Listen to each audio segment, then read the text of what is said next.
Tak to je jak na schvál. Když potřebuji nahrát video, tak si podívej, co se mě vytvořilo pod nosem, jo. No nedá se nic dělat, prostě takhle vypadá moje pleť teďko aktuálně, ale já jsem hlavně chtěla natočit tohle video a ať vidíš vlastně opravdu, co se děje vlastně s tou pletí po sundání tejpu, jak to opravdu vypadá. Je to potřeba jenom lehonce odrolovat. Já se budu snažit takhle pěkně postupně. Tak, vždycky je lepší trošičku přidržet tu pleť. Tak, určitě neškubat jak nějakou náplast.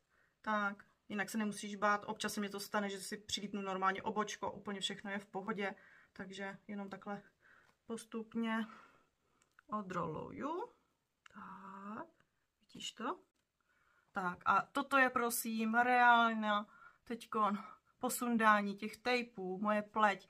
Vidíš, já tam i přidám ještě i fotku s mračivkou, ale jak vypadala předtím a co se teď děje vlastně opravdu s mračivkou, s tím čelem.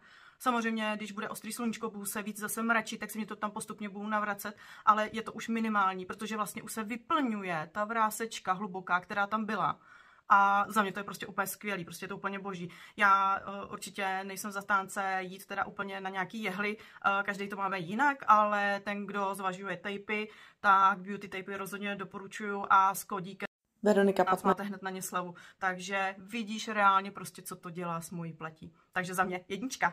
Ještě jsem chtěla jenom doplnit, že jsou vlastně 2 velikosti. Vlastně tato široká 5 cm, tu já jsem používala jenom na tu mračivku, tady vlastně na ten největší, nejhlubší tu vrásku na tu mračivku. Jinak vlastně těch 2,5 cm vlastně jsem používala jak na pleť, tak vlastně i na to čelo.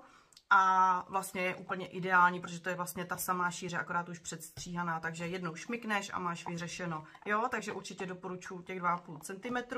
Pokud bys ještě potřeboval něco doplnit, tak klidně mi napiš, nebo dej vědět. Jinak ještě tady mám crosslink, vlastně jsou to takovýhle mřížky, takže pokud se objeví nějaký akné, nebo po akné i třeba nějaký jizvičky, tak vlastně tyhle ty mřížky jsou přesně na to. Nalepíš, necháš působit, buď to si to tam necháš jeden den, nebo pokud někam nejdeš a třeba můžeš to tam mít i přes víkend, úplně ideálně.